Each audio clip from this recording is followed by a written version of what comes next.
standing outside St. Anthony's Chapel in Pittsburgh, Pennsylvania. Unfortunately, I can't take video or photos in there, and so I'm out on a sunny day.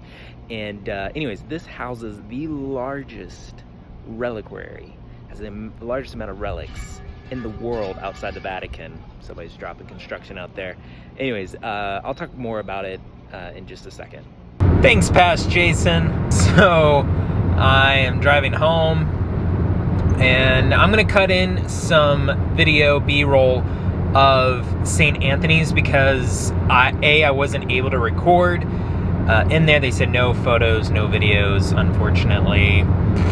So I found some pictures online of the chapel, as well as some other video from other churches I've been to on this channel with the relics and things like that. But I thought this would be a good opportunity to briefly talk about relics and understanding what they are and why the Catholics venerate them. So relics really comes from the Latin term fragment, or a piece of something. And so the church has always believed in this. It's very scriptural. You can see it in the Old Testament. For example, when Elisha is taking a dead, I believe there was a dead body, and basically they touched it and the person came back to life. You see with the Ark of the Covenant, and inside the Ark of the Covenant you had the manna from heaven, the stone tablets from Moses, and the staff of Aaron. Those are basically relics. And I'm sorry, it's really dark. You also see in the New Testament, right, with the woman that it was with hemorrhaging and bleeding, and she just needed to touch the cloth of Jesus, which would be like a second-class relic. And she said, I believe that if I touch this, I will be cured. And she was. We see later on in the Acts of the Apostles when someone touched the handkerchief of Paul and was cured. I mean, even Peter's shadow cured the layperson laid up in the temple. So it's very scriptural. It's nothing that we invented. Now, is it a little weird as far as like bones and kind of looking at them and everything else? Yeah, in our culture today, I would say yes, just because unfortunately we've divorced ourselves of death. We've divorced ourselves away from the act of dying and the beauty of death, because unfortunately in our culture, especially in this culture of death, it's this make-believe world that we're gonna divorce ourselves of death. We don't want to see it. We don't want to talk about it. We don't want to face it. And the fact that we think we're invincible, that we're going to live forever and everything's going to be fine. And why is that? Well, I truly believe it's mostly because, people fear the afterlife, and I'm about to hit another shadow, so I'm getting really dark. I apologize. I'll hit the sun here in just a second. There we go. It's because at the end of the day do you believe that there's something after death? Do you believe in the afterlife? Do you believe in the resurrection? Do you believe that Jesus rose from the dead? Because if you do, there's nothing to fear about death. There's nothing to fear of dying. Now, how one dies can be fearful, and that's why we ask for St. Joseph's intercession. He's the patron of a peaceful death, and we ask for Our Lady to be with us now and at the hour of our death, to peacefully go to Christ. But the act of death and death itself has no power, has no worry, or shouldn't have any worry over us. All right, so anyways, enough about that. There's 3 classes of relics: first, second, third class relics. First class is the actual body. So that could be, most of the time it's bone, but sometimes you can even do the skull, the head, any part of the body. Any part of you is a first class relic if you're become a saint.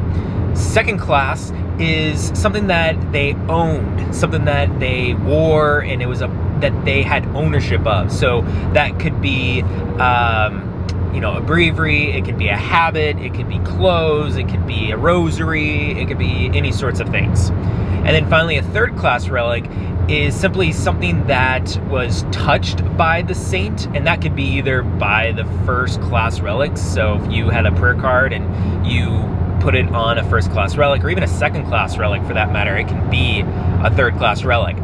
That's also even you yourself in a way.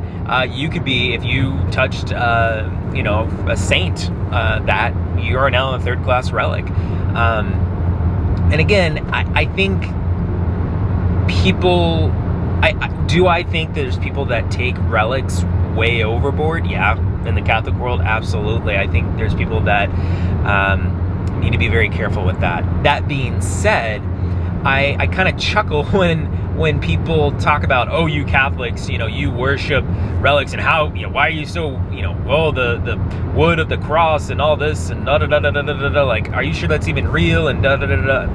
Look, don't sit here and tell me that Catholics are weird when people worship sporting events and would do anything to get a jersey worn by their favorite player from that game.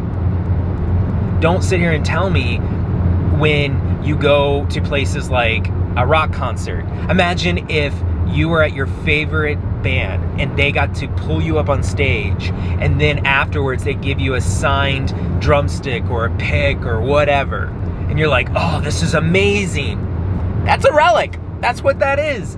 And that's nothing wrong with that. And so I chuckle when people say, oh, that's, that there's a difference. There really isn't. In that respect, they mirror each other. The difference, though, I would say, is to the Catholic Church and the relics, it's even more sacred because it was a saint. It was someone that lived a life of virtue, that prayed, and that imitated Christ and practiced virtue to a heroic degree. I mean, there's nothing better. And to have that example.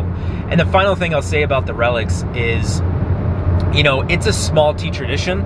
You don't have to practice that tradition. Now, you do have to believe the doctrine of relics and what the church teaches. That being said, it's not, but if you don't really care about venerating relics, you don't have to. It's like, praying the rosary. If you're not really, that's not your cup of tea of praying, that's okay. Because at the end of the day, what relics are meant to do is to point us back to Jesus Christ. It is meant to bring us together as the body of Christ. Us, the church militant here on earth that are baptized and confirmed, the church triumphant, the church suffering, that we are united, and that through the body, whether it's a physical body like a first-class relic or a second or third-class relic, that it points us back to Jesus Christ and the Holy Trinity. Oh, quick sidebar. A fun fact, in case if you didn't know, your altar at your parish has a first-class relic in it.